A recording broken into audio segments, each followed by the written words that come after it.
genre kilifa yi ñoom ils sont suicidaires. c'est-à-dire fi ñu toll nii moom ils sont suicidaires. bañatuñ ci dara. non Birama wallahi al-azimul karim c'est pas une question de suicide. Birama c'est une question de rendre grâce à l'éternel. Birama am yàllaay buur ñàkk yàllaay buur Birama fii dara newu fi kenn nekk fi ku dul yàlla suñu borom kenn nekk fi ku dul yàlla suñu borom li nga xamante ni yàlla suñu borom bind na ko ci danqab ceeb nombre de danqab ceeb yi ma war a lekk ala kulli xaal dama koy lekk géyéen yeeg jaween yi nag nekk leen nit ragal yépp yàlla la nu dégguloo ma ne la big bi avant mars janvier février big bi Sall la santoon c'est en mars la ñu commencé santale big bi Faye chose qui n'est pas éternelle mu jaral la nga waddaa ñaamu summeeku loo xamante ni après àdduna bi dafay continuer ngay toog di jàkkaarloog say doom yi say nawle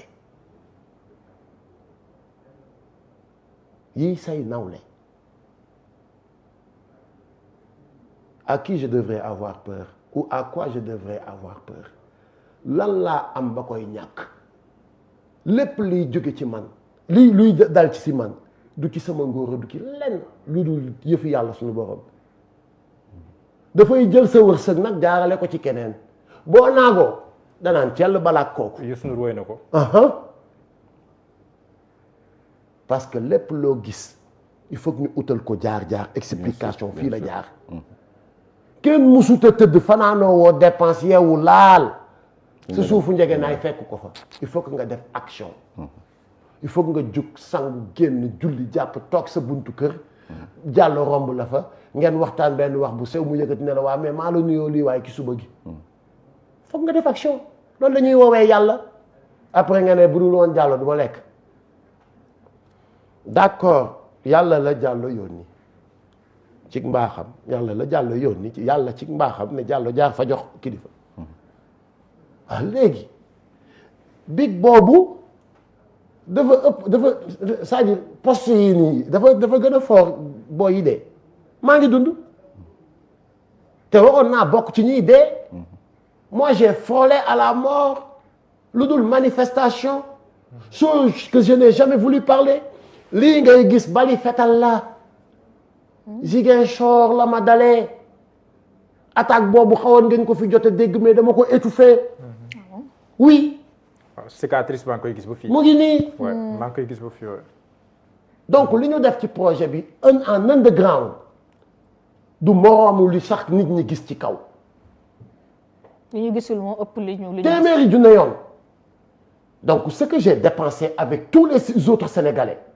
pour qu'on accède au pouvoir. mais lii bi mu am si événement yi diggante 2021 jëm kaw la. mais oui mais si j'étais à Ziguinchor di def ay proximité j'ai fait 16 villages. bi may def 17e village bi di dem Slinkin. oui mu ngi ma dalee ci axe bu ñu naan Badiouré. manifestation. non du manifestation j'ai été victime d'une attaque. kon c'était une attaque ciblée. On peut dire mais juste rek pour voilà quoi. des fois da ngay dégg sax. explication mooy wane woon yow mën na am ña fa nekkatul mënoon nga bokk. mais mënoon naa ci bokk. yàlla dimbale ma man ba ma fekkee as poste fekk ma ci wax dëgg jot ma war a wax dëgg jooju xalaatuma ba ma waree dee yàlla deful ma dee ma ñëw di ragal a wax dëgg jooju yàlla mi moom dee moom dëgg. bàyyi ma fekk lépp war di nettali histoire war di motiver encore nit ñi ñuy gën a gëm yàlla ak di gëm seen bopp ak di gëm ni dëgg yàllaa ko moom wéet gore wéetalu ko gore nañ leen ànd ci ngor bu ñuy ànd nañu ànd ci ngor caaxaan baaxul man 93 xam nga ci lu ma fekk non dañuy wax rek. waaw 93. allez-y. man 1993. ci lum la fekk kilifa. le 19 janvier 1993 mon père a rendu l'âme ci la décédé. je venais d'avoir 13 ans. mu bàyyil ma fi suma yaay ak njaboot gu bëri macha allah. at ma ca topp 94 sama grand frère bi waroon a jël la relève assurée yàlla yóbbu ko. sama beneen grand frère bi nekk Sofianke dëddu toog Touba. j'avais 4 grandes sœurs et 3 petits frères. c'est à cet âge que moi j'ai porté ma famille en 93 ci mbaaxu yàlla. may dem école su ma jógee école wàcc daw dem Salin laal fa journalier. Salin mooy fi ñuy wute xorom. fi ñuy defaree xorom bi journalier 14h ba 22h ma wàcc daw dem Sonacos def kaaru guddi fanaan fa ba 5h30 ma wàcc daw ñëw kër ga profito nelaw mos benn 1 heure de temps le temps ma yeewoog yooyu dem jëndi fondé pour préparer booy yi lekk pour mën a jàngi. ma dawaat dem école. comment est-ce que quelqu'un peut traverser tout ça yegg si fii tey suma àdduna yëpp 30 ans de combat gisuma kenn grand théâtre ba nga xamante ni bu fekkente ni privilège poste PCA indemnité du véhicule de fonction du dotation de carburant du lenn lu ma bëgg ci état soxlawuma ci dara. dañ la ko jox nga. je ne touche rien aux États-Unis avec des professeurs d'université ay Harvard University Oxford yi ñuy wax yëpp teg nañ fa suñu tànk ay conférence yàlla dimbali ñu ci mbaaxam ci loolu ñu tàmbalee woon ñu dem ba yàlla yóbbu ñu dëkk bu ñu naan Palestine yóbbu ñu Jérusalem ci jumaa ji nga xamante ni ñëpp xam nañ ko et c'est le rêve de tout un musulman ñu naan ko Beytil Maqdis yendoo faa julli foofu la sallallahu alayhi wa sallam jullee woon jiitee woon kulli prophète gratu imam lil mursalin bi imaamu imaam yi yàlla defal la loolu lépp waa mais xaaral ma répété waat ko Kanafata PCA Kanafata PCA mais est-ce que nekk Kanafata directeur général di pousser le président de la République à ce que mu jël décret bi bu dégommer. Non, le président n'a pas besoin qu'on lui pousse pour que mu dégommer su fekkente ni décret bi dañu ma ko jox pour ma leen di xalamal bàyyi nañoo dégg riiti. ah bon plus de. dégguloo li ma la wax de dama ne la décret bi te décret bi man li ma gëm. mooy que ni taxawaay bu ma am ci Sénégal ak ci mbaaxu yàlla tudd ko yaa ngi may déggam waaye bu fekkente ni dëgg la ci loxoom la jaaree contresigné par le premier ministre su fekkente ni décret soosu luñ may takkee buum la bàyyi nañ maa takk waay moi je suis un homme libre et je resterai libre c'est ça mon privilège doomu aadama bi mooy rester libre rester mais libre. mais président est-ce que lii gisee na ko rester mais libre bi ngay wax parce que keroog bi ñu koy déglu dafa mel ni nag am na lu ko déranger ci yenn sorties parce que président war ma bi mu am ni ñu war a waxee ak moom su demee nag ba bouclier bu bees bi nekk fii ñoo koy seet si ba mu naan leen muñ la leen ma yenn yi président du onku ndax c'est qui va nous dire ça c'est aujourd'hui le président Bassirou Diomaye Diakhar Faye en quelques années arrière qui avait juste le nom d'un simple citoyen Bassirou Diomaye Diakhar Faye toog ci plateau télé ne am na dëkk yoo xamante ni président bi dañ ko jàpp ñuus ko Bassirou mooy ñëwaat taxaw ne dafa am na ñuy waxee ak président il faut que gis nga xam nga lan la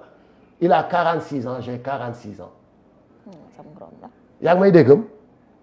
waxuma nag le respect moom dinaa ko jox parce que c'est le père de la nation li yàlla def ci moom dinaa ko nangul mais dama ne li yàlla def ci ñun ñëpp nañu ko nangul dañoo xeex benn système mu am presque 100 morts xaw ma plus de 100 morts pour un changement systémique Bassirou ñëw jël suñu yalwaan wala jël suñu ceeb yàqal ko ñeneen lii mooy wax ji léegi loolu ngeen ne kenn du ko wax maa koy wax ba suba ci ginnaaw ngoon loolu de man maa ngi ki koy wax ba suba ci ginnaaw ngoon parce que loolu la def critique bu waree da nga koy critiquer. Non, mais nu mu attends. waxe et qu'en faites-vous de la solidarité? am ku may delloo njukkal ñoom la mais pas keneen et pas keneen D'accord. ku yaakaar ma solidariser ak yow doo ko am de d'accord donc bu xamee léegi kilifa. oui am nañu jàpp ne yéen sànq wax nga fi danser plus vite que la musique mais yéen dafa mel ni vous dansez plus vite que la musique Sonko. am nañu jàpp ne yéen Sonko ngeen war a déglu dans si cas bii nii ba moom mu joxal leen moom comme moom mi ngi dans le gouvernement ba tey critique bi du àgg fenn fi est-ce que kon waroo leen ko déglu moom topp ay tànkam doxal ko moom ni muy doxalee. xam nga Ousmane Sonko dama ko waxoon benn wax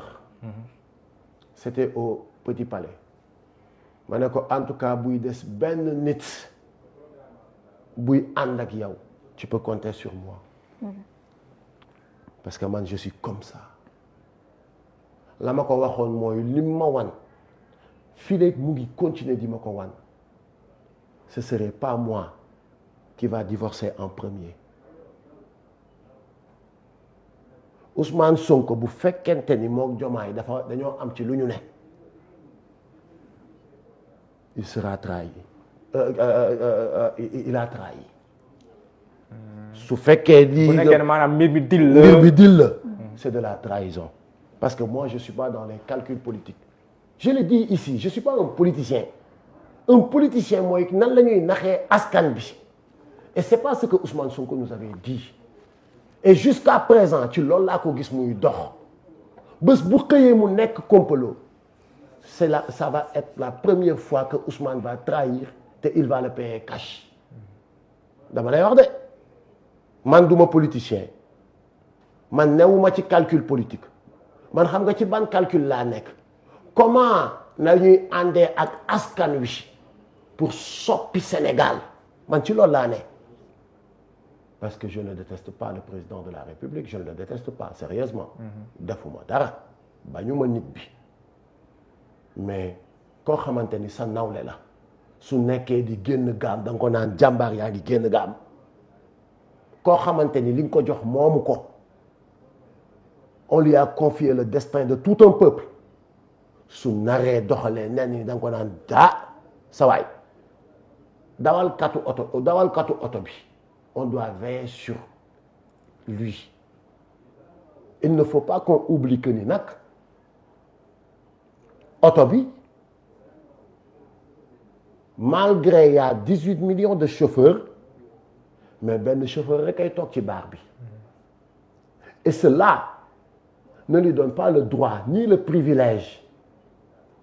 daw ak oto bi dugal ko ca génk te bu ñu séenee day màtteeg du màtte bul jox sa loxo bu ñu séenee muy daw ba mu yàgg wàcc di dem ci mboy ga di jubali géej ga dinañ ne ko jàmbaar redresser sa baar bi lii kese la léegi yow lii au contraire sax ku la koy defal yow da nga ko war a sant gërëm ko parce que man je serai pas un Mimi Touré qui va wala benn Abdourahmane Diouf qui va venir pour des privilèges ou pour des positions taxaw di la gëmloo ni la yow ni ko Bira waxee léegi yow sénégalais yi dee yëpp ak xeex yi doon am yëpp ak 54% yi jóg yëpp def l'action voté ñooñu taxuñ laa agsi au pouvoir mais sunu sagaru récépissé bii moo tax yow ngay agsi au pouvoir moi je suis pas man duma kooku bu fekkente ni ngëlëmal la ñu dimbali ko bu gimbali ko xam ni ñun ñooy ay mbokkam mais ñi dul mbokkam ñi mu war a dàq fuul kan leen ci wetam mooy nama yàlla baal sorcier yooyu ci wetam di ko gëmloo loo xamante ni amul des sorciers qui pervertit l'histoire une vieille sorcière un vieux sorcier bëgg a taxaw di insulter l'histoire de tout un peuple insulter l'intelligence de tous les Sénégalais taxaw ne ñoo tax waa ji falu alors qu'on était tout ñun ñëpp a ngi fi woon l'histoire est fraîche c'était hier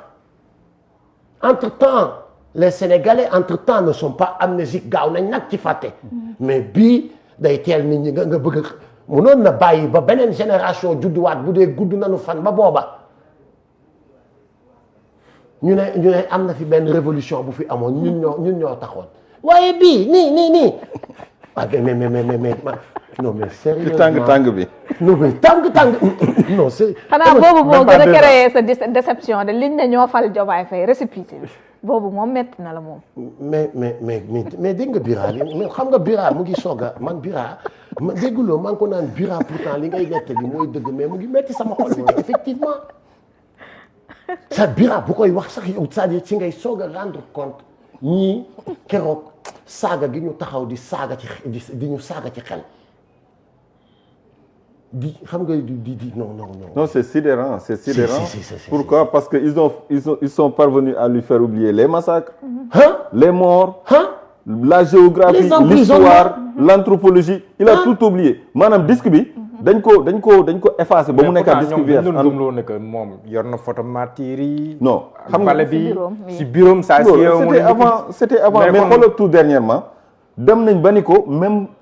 majorité parlementaire bi c'est diomayen. Abdourahmane Diouf nee nañ ko majorité bi nga am assemblée ñun ñoo la ko may. te yow. ñii sax dañuy dem dañ ni la ànduñoo ak yow. dàq la yow toogal xaar xam nga tamit yéen léegi. bul ànd ak ñun toogal xaar. yow waa ji dem ba ñëw nga ne ko li nga am sax maa ko rëbbi maa ko indi jox naa la ko mun naan ko majorité diomayenne créer ay vocabulaire yu bees. nee naa il a tout oublié l'histoire la géographie les massacres les martyrs. l'anthropologie président sax nee na histoire bi bu ko kenn soppi looloo ko taxoon histoire bi xam fan lañ ko commencé soppi bañ ko génnelee film ba nit ñi di apprécier laa leen film bii la prison au palais film bii de la prison au palais de la prison au palais yëgoon ni génneel nañ ko film léegi ma wax leen nag bu dee tamit nag kaay te ma gis nga nag ma wax leen ku dee ak sa bàmmeel le président de la République benn yoon laa ko seetaan mooy bi muy def campagne ba taxaw defoon grand entretien ak Walf. C'était la première et c'était la dernière fois. beneen bi dañu woowoon administrateur yëpp jam ñaajo donc ma toog muy def discours. mais même bu dul dara sax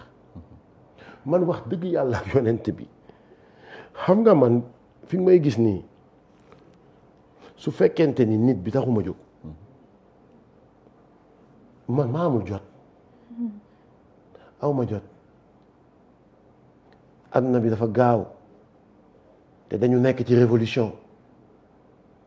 donc on ne doit pas perdre du temps une minute waruñu ko perdre xam nga ni boo demee ba nañ waxante dëgg la metti na tar na nous avons hérité d'un pays bu doy waar te ci courage Ousmane Sonko on arrive à gérer ce pays parce que ndeysaan c'est l'homme qui a fait face aux fonctionnaires aux syndicalistes à tout le monde ne leen le don de soi doit s'appliquer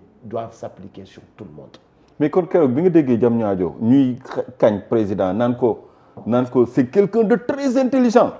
waaw xam je nga l'ai le vu système à l'œuvre xam nga le système. superlatif yi di dàkkante. après yow benn instant. xoolal ñi ko doon wax c'est les gens du système. tu xam nga lu tax l'existence de Sonko bokk ci appareil bu ñuy surveiller càcc gi arrangé wu leen parce que ñi xam nga lan lañ xam sàcc kese lañ xam dilapider piller loolu rek lañ xam avec le contribuable sàcc rek lañ ci xam et Sonko c'est le gardien du temple c'est celui qui empêche aux gens de voler. donc forcément il faudra. il faut que l'ennemi c'est Ousmane Sonko il faut l'abattre ma wax loolu sénégalais yi aussi tey jii coow li mooy càcc gi ñu tàmmoon di entretenir seen namp yeeg yooyu càcc googu moo mënatul nekk et celui qui les empêche de voler ki leen di empêcher ñu sàcc mooy Ousmane Sonko ak un peuple bi nga xamante ni comme ni nga ko waxee du surveiller comme ku teg meew ci safara moo tax ñu ne waa jii daal il faut que ñu effacer ko waaye Ousmane de naa la wax leen de ah Basirou yaa moom big bi xam nga ñun moom ñeme nga ñu lool